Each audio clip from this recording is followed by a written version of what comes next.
Muito bem-vinda, Márcia, tudo bem? Tudo bem, que bom estar aqui com vocês. Agora, Márcia Tiburi, Made in Brasil. Márcia, que diretamente de São Paulo, em Higienópolis. Bem-vinda à sua terra. Voltou para ficar mesmo, Márcia? Não vai voltar para a Europa? Não, eu voltei mesmo, estou voltada para o Brasil, voltei, estou aqui, chegada, feliz da vida. Tão feliz, gente, nem sei o que dizer de tão feliz que eu estou, porque, assim, tem mil motivos para a gente não estar feliz, mas eu estou muito feliz. Que bom, bem-vinda de volta. Obrigada. É impressionante, né, Márcia? Mas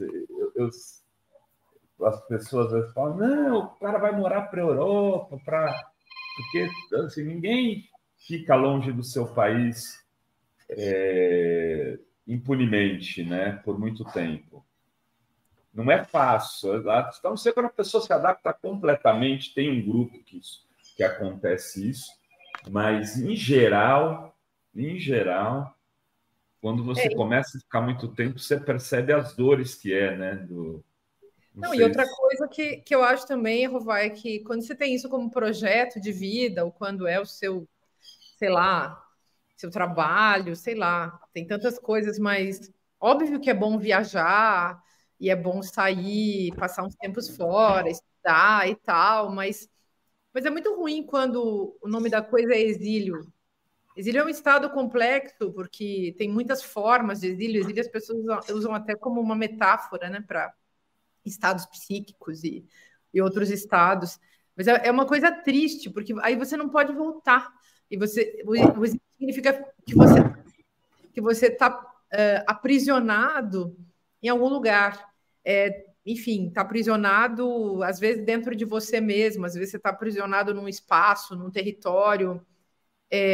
Você está fora da conexão, essa é a questão, né? Essa prisão tem a ver, na verdade, com estar desconectado daquilo que é a sua casa, digamos, o seu território, a sua pertença, né? O espaço do pertencimento. Então, essa parte foi muito ruim. Eu aguentei 4 anos e meio e então agora eu estou muito feliz de ter voltado e estou muito feliz de voltar e ter como atividade escrever. Estou escrevendo meus livros e agora vou lançar um romance que eu fiquei escrevendo nos últimos 3 anos.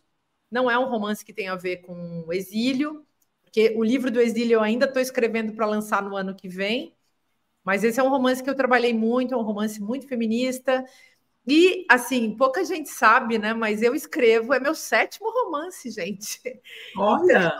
Então, eu levo isso a sério e levo muito a sério.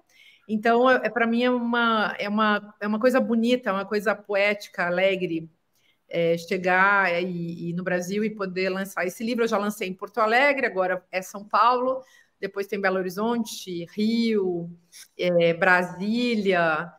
Vou aí te ver, Sinara. Já combinamos, inclusive, né? Ontem, assim, vou fazer inveja a vocês, que Jean Willis estava aqui em casa, ficamos tomando uns drinks com ele e tal. E aí a Márcia, já combinei de encontrar com ela aqui, gente, dia 22, hein? Quero muito, estou muito feliz. Vamos beber muitas cachaças. Mesmo que seja só água, o nome da performance é beber cachaça. Eu preciso tomar água, porque o Azenha falou que eu estou inchado. Me mandou aqui, Rovai, o que você fez no fim de semana? Você está inchado. Vou ficar tomando água a semana inteira. Deixa eu perguntar uma coisa para a Márcia sobre o romance dela, posso? Eu vi uma entrevista sua que você falou que esse romance é proibido para homens e que a frase, olha só, olha o que ela fala, gente. Homens burros. O Rovai pode ler. Se os homens lerem este livro, se tiverem coragem, vão todos ter que fazer terapia. Tá bom. Achei muito bom. Explica aí pra gente. É um livro bem impiedoso, é um livro super feminista. Primeiro, isso é de caso pensado. Eu fui muito feminista nesse romance, que eu acho que tem que ser mesmo, até porque ele é um enfrentamento a uma certa história da literatura muito machista. Então, é um romance engajado mesmo. É claro que você pode ser engajado na luta e ser alegórico, e ser poético. Então, eu digo que é um romance para as mulheres, porque eu escrevi pensando nas mulheres, é uma história de mulheres, e essa história de mulheres é atravessada por homens, e por homens que praticam violências. Então, tem muita violência dentro do livro. A pessoa, para ler esse livro, tem que estar, assim, bem, digamos assim, emocionalmente bem, porque pode ser que seja muito pesado. E para os homens, realmente ele é muito pesado, porque, digamos, não posso contar o livro, né? Porque as pessoas podem perder o interesse em ler, mas é uma história que começa. Tem 2 feminicídios no livro, isso eu posso contar, porque não é nenhum segredo. E aí tem mulheres que se unem para se proteger. E tem muitas cenas de violência envolvendo homens. Nada demais, né? Nada assim que torne impalatável, considerando a história da literatura, a história do cinema, a história das artes em relação às mulheres, tem muita coisa impalatável, mas eu acho que esse até, considerando a violência do patriarcado, é um livro suave. Só que eu aviso, porque os homens que vão ler talvez fiquem assim meio chocados, né? Já que não é habitual que um livro desse tipo apareça na literatura. Tem até alguns, ele tem digamos, umas inspirações no passado, assim, em alguns livros do passado, mas são muito raros os livros que têm esse teor de violência, e que não é só uma violência, então, contra as mulheres. Mas eu tinha que escrever assim, né, gente? Não tinha outro jeito, não conseguia escrever uma coisa diferente nessa época, sabem? Então... Eu estou lendo o livro e, de fato, assim, é perturbador mesmo, e você vai entrando ali naquele psicológico daquelas mulheres que sofrem essa violência extrema do patriarcado, do machismo, que é o feminicídio, e que hoje a gente até falava disso, acho que na semana passada, né, Sinara, com a Maria do Rosário, como isso se tornou uma epidemia. Todo dia você abre as notícias, tem um caso de feminicídio. Semana passada, outro dia, até colocou numa mala né, a mulher foi uma médica, né, no interior de São Paulo. Então, assim, é uma face cruel, mas ela é atual e existe assim todos os dias, né, Márcia? Eu queria saber como que você conversou com mulheres que tiveram proximidade com vítimas, porque, inclusive, uma questão que a gente falava também, que a Maria do Rosário trouxe aqui, que ela aprovou um projeto de lei para que quem fique com os filhos das vítimas do feminicídio, quem acaba cuidando é a avó. Então, para que ela tenha um salário mínimo para ajudar nessa criação, porque as vítimas, os filhos perdem a mãe e o pai, né? Porque muitas vezes o pai é o autor do crime.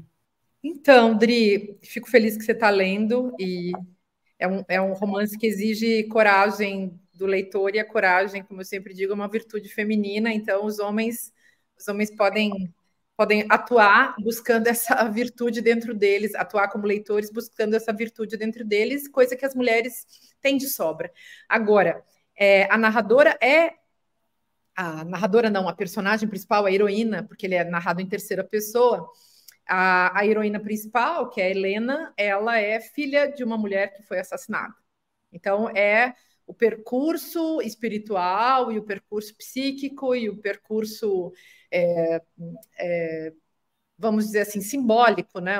Esse percurso que implica a evolução dela diante desse fato, e, claro, sem perder a ternura. Agora, eu, na passagem de 2020 para 2021, ajudei a fundar um movimento, uma campanha, a gente chama de campanha, que chama Levante Feminista contra o Feminicídio. A Maria do Rosário e várias outras deputadas fazem parte desse projeto, e várias companheiras. Acho que talvez seja a campanha que mais conseguiu unir, do Oiapoque ao Chuí, diversas entidades feministas pelo Brasil afora. Então, hoje, através dessa campanha, mulheres do Rio Grande do Sul estão em contato com mulheres de Roraima, do Ceará, do Rio de Janeiro, todo mundo junto, né? Todas as mulheres juntas, produzindo, enfim, desde trabalhos artísticos, reuniões, pressões sobre políticos, engajando instituições, entidades, criando um processo de conscientização sobre esse tipo de violência que é muito pesada. A gente criou o Levante logo na passagem ali de 20 para 21, quando teve aquele assassinato da juíza, que foi morta pelo marido na frente das 3 filhas, e naquele Natal teve umas 6 ou 7 mulheres que foram mortas na véspera do Natal. E, de fato, você falar que tem uma epidemia disso faz todo sentido.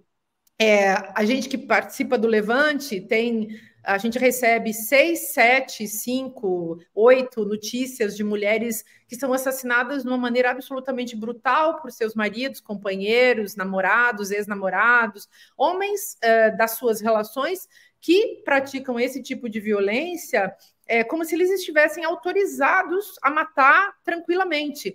E, além de tudo, esses anos também da presença do nazifascismo bolsonarista no Brasil, a gente teve, infelizmente, um avanço bastante importante e infeliz da autorização para a matança relacionada também à violência política de gênero. Então, essas coisas estão conectadas.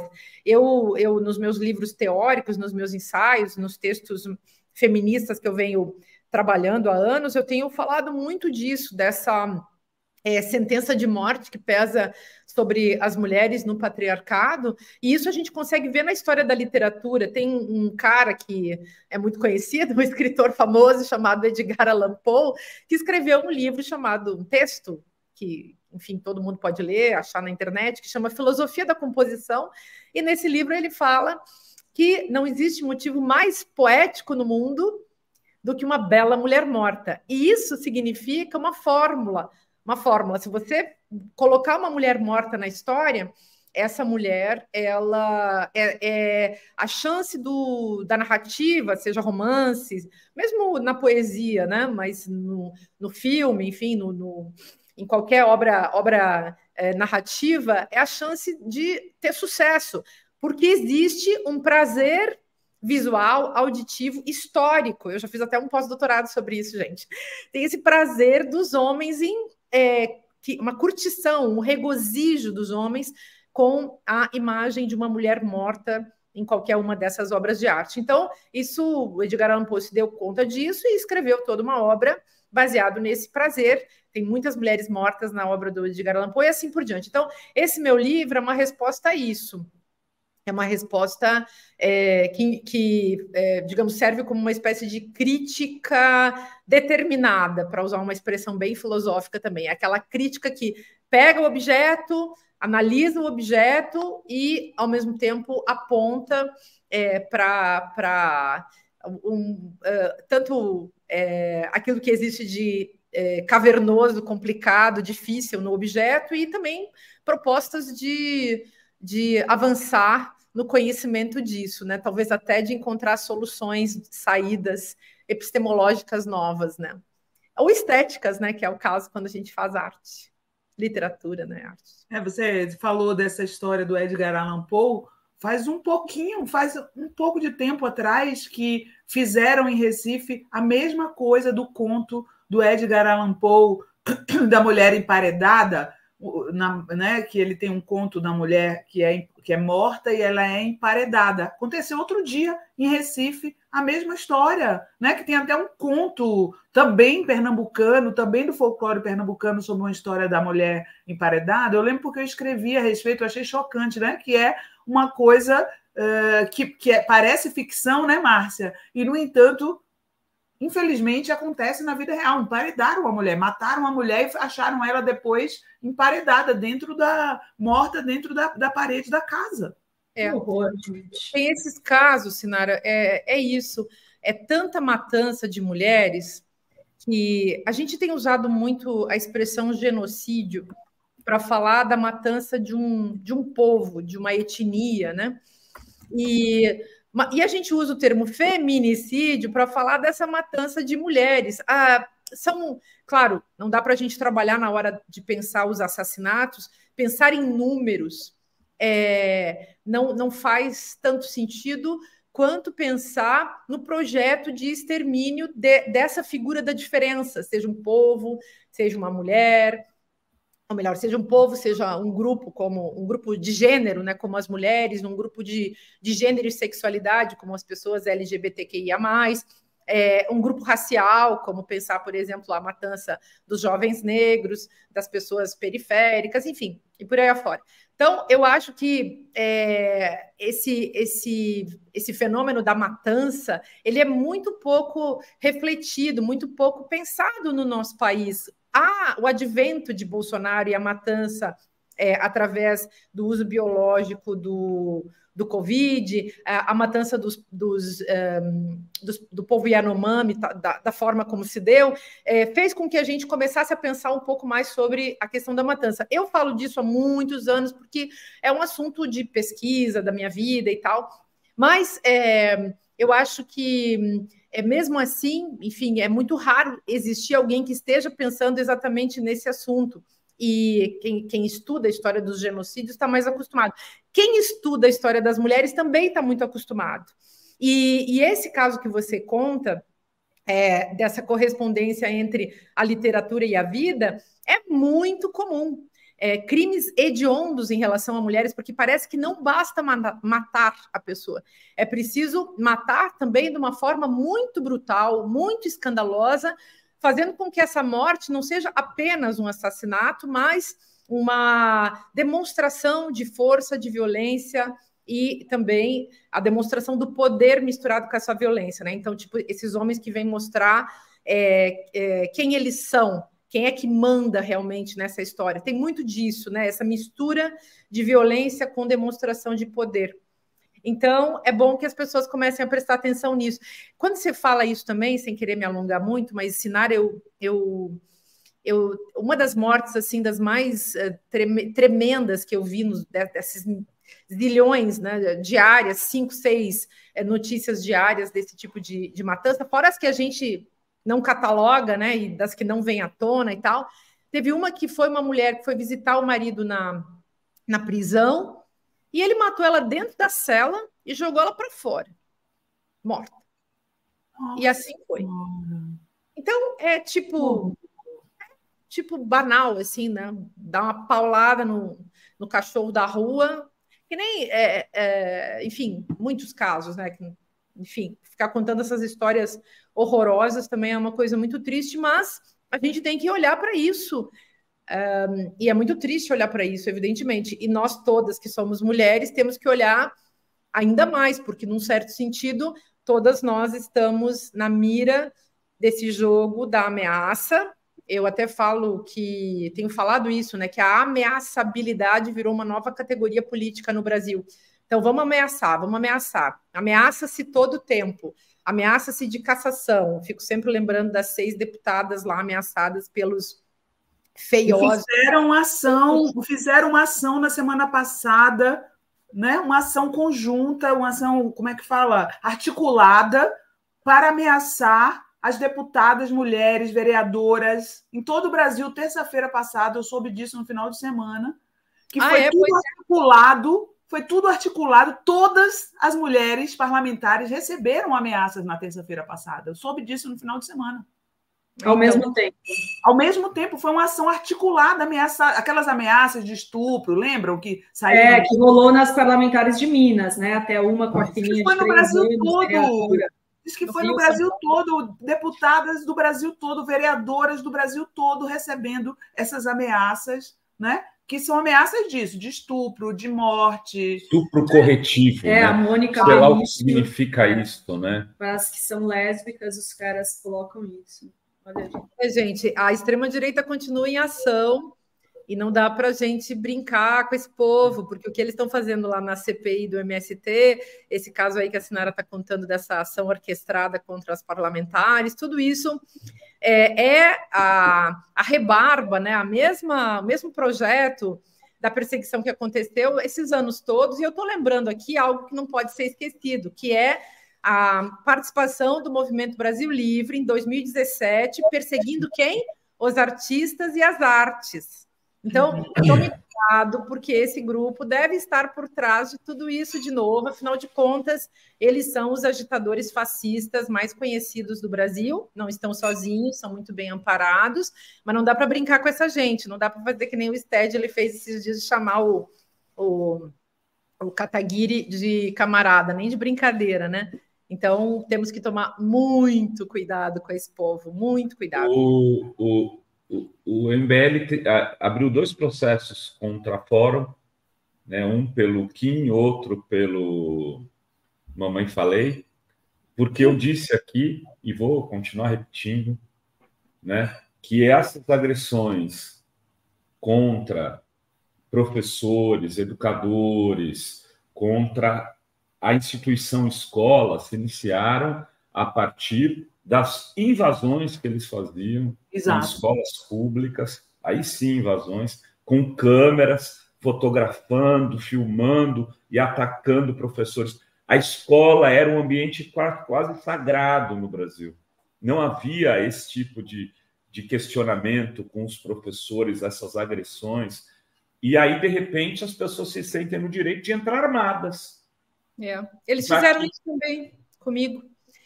Eles fizeram isso comigo. Vão processar, continuem, porque aqui, meus caros, eu não tenho compromisso, não tenho, primeiro, medo nenhum de vocês. Né? Ao contrário, muito pelo contrário, considero vocês repugnantes. Né? E por isso continuarei combatendo-os sempre. Ô, Rovai, você sabe que o Kim Kataguiri também me processa, né? E quando ele fez aquele... e já ganhou 3 vezes.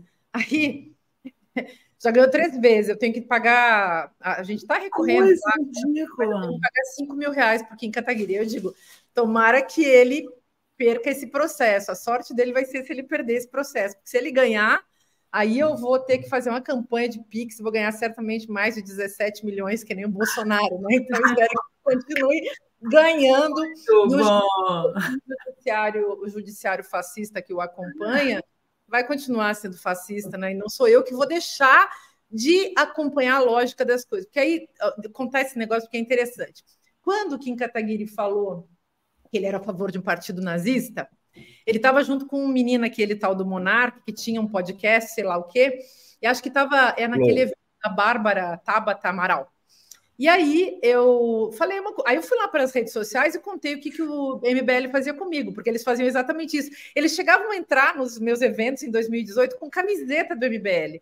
Eu estava lançando o Feminismo em Comum naquela época, e eles, aí, de tanto que eles enchiam o nosso saco, eu comecei a criar uma estratégia que era botar tinha que comprar um livro para entrar no evento. Eles compravam meu livro feminista, de tanto que eles tinham, assim, sei lá, alguma coisa, né? Um problema comigo. Bom, mas claro, era uma estratégia política muito típica deles, né? Fazer invasão, invadir escolas, invadir eventos literários, invadir exposições de arte, invadir performance e conseguir com isso causar polêmica e causar, enfim, toda essa agitação, fazer agitar aquela massa de gente comovida pelo ódio, né? Que eles são realmente especialistas em mover com isso, mover racismo, misoginia e coisas do tipo. E eles me chamam de fascista desde 2015. Tem posts deles me chamando de fascista vermelha, porque eu escrevi um livro chamado Como Conversar com um Fascista.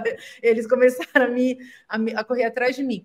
Mas, enfim, só estou contando isso, gente, porque é uma gente que é especialista em fazer esse tipo de coisa, que é estratégico, e aí eles ficaram ofendidos quando eu segui a lógica, que implica uma mera análise da relação sujeito-predicado. Se eu vou sujeito-predicado e ação concreta. Se eu defendo um partido fascista, fascista sou.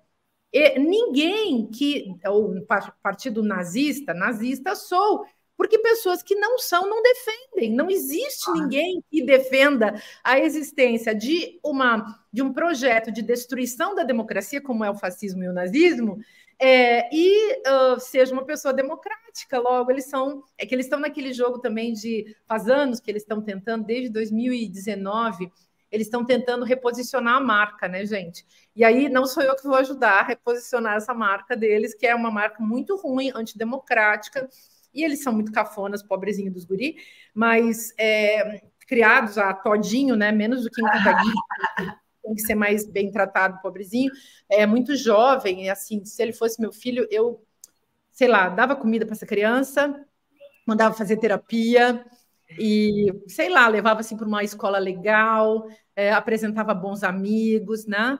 Tirava ele da frente da televisão, dos joguinhos de computador, e assim, dava mais carinho e mais amor para ele, né? Porque aquilo ali é evidentemente uma pessoa que foi muito abandonada. Não sei quem são os pais, em que escola que estudou, mas essa garotada toda é muito, muito criada assim na educação pela frieza. Quem leu Educação Após Auschwitz sabe como é que isso se forma.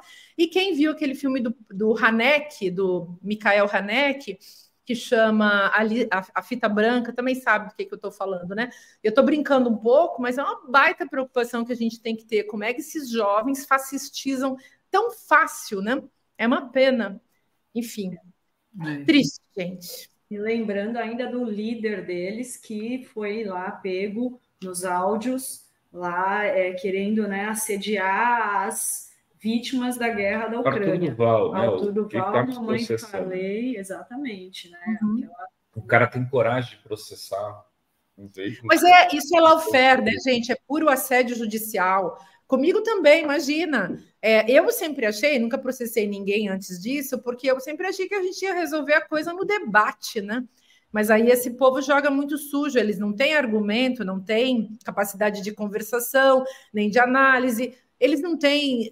O jogo retórico deles é muito podre, muito sujo. Então, eles só podem atacar, mentir, fazer fake news e se locupletarem nessa indústria da desinformação que a gente precisa combater. E aí eu disse, se for pela questão lógica do dito e da minha análise, eu vou ter que passar o resto da vida sendo processada por eles pelos próximos 100 anos, porque eu não posso desdizer o que a básica análise linguística de um texto diz. Não posso fazer nada. Então, se continuarem dizendo, se o judiciário continuar dizendo que eu tenho que pagar 5 contos para o Kim Kataguiri, aí eu vou ter que voltar para a política, gente. Tudo que eles queriam que eu não fizesse, né? Eu até, se fosse eles, eu até viria me pedir desculpa, faria um pedido de desculpas e diria, mãe, desista disso, a gente desistiu, desculpa, a gente não estava querendo, porque já pensou se eu volto para a política? Putz. Aí, Márcia, uma oportunidade. A janela. Deixa eu fazer uma perguntinha para a Márcia antes que ela se vá sobre o livro, tá? Eu quero saber, Márcia, quanto de ficção e quanto de autobiografia tem no seu livro? Esse livro é pura ficção, embora, assim, tem algumas coisas que... É um livro que tem uma travessia, né, da América Latina até a França. A história se passa entre o Brasil e a França. Era um jeito também de eu suportar a minha vivência na França e ao mesmo tempo... Eu trabalhei com memórias minhas, né? Eu emprestei, como a gente faz quando faz literatura, você empresta suas memórias para o texto que você escreve. Mas eu usei muitas memórias e muita notícia, claro, transformando tudo isso em ficção. Então, o autobiográfico dessa história talvez seja o caráter simbólico que, quando vocês chegarem no fim do livro, vocês vão entender. Tem uma alegoria, tem um elemento que é quase surreal na história mas tem muita coisa que, sem dúvida, eu empresto, né? Coisas minhas, assim. Por exemplo, eu adoro a Gertrude Stein. Então, eu quero levar ela no programão, gente, só para a gente ficar falando sobre Gertrude Stein e Alice B. Toklas, que ela cita no livro, tá? Porque aí é um negócio mais... Eu boto a receita, aquela do bolinho, que eu já vi que você escreveu. Você, Sinara, já escreveu sobre isso. A receita do bolinho de maconha das duas. Então, aí... Tem no meu site, tá, gente? O cookie de maconha famoso da Alice Bitoclas, que a Márcia cita no livro, porque o prédio onde se passa a história é o prédio onde a Alice morou com a Gertrude Stein. São duas intelectuais maravilhosas, vocês não conhecem, mas a história do bolinho de maconha está no meu Socialista Morena. Pois é, aí eu estava procurando a história desse bolinho, caí no teu texto e foi ótimo. E, bom, eu, como todo mundo sabe, não fumo maconha, mas se algum dia eu tiver a sorte de ter esse bolinho para comer, certamente vai ser a vez que eu vou. Olha, fica a dica. Se quiser fazer o bolinho e me convidar, eu vou. Fica a dica, gente. Brincando, porque isso pode ser usado contra mim, ainda mais agora que a gente tem o STF que vota contra a legalização da maconha. Enfim. Olha só, lançamento do teu livro amanhã, 29 de dia agosto, 29 de agosto, às 19 horas, terça-feira, um livro da editora Nós, na livraria Megafauna. Qual o endereço aí, Drica? Avenida Ipiranga, número... É no Copan. É no Copan, gente.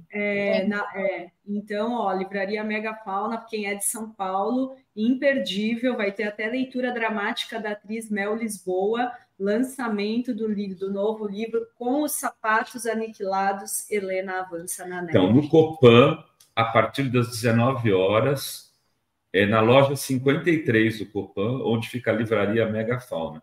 Então, quem quiser ir lá, comer um bolinho com a Márcia Tiburi. Quem quiser levar um cookie e comprar o livro. Vou ler amanhã esse trecho. Vou ler o trechinho, que é a parte fofa do livro, é esse bolinho.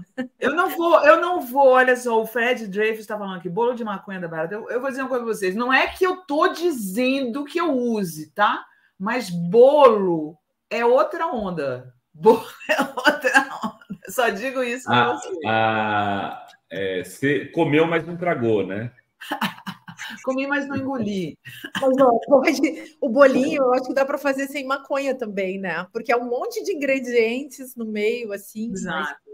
Eu testei o bolinho da Alice Bitoclas, mas achei um pouco esquisito. Agora, bom mesmo é um brownie. Brownie é bom, viu? Brownie é bom. Não estou dizendo que provei. Estou dizendo assim, em tese, o brownie é muito bom. Tudo em tese é muito bom. Bom é literatura, gente. Literatura você pode fazer o que você quiser e tudo fica na esfera do simbólico. E esse livro, por mais que ele não seja autobiográfico, ele é uma vingança poética daquelas que a gente merece na vida, sabe?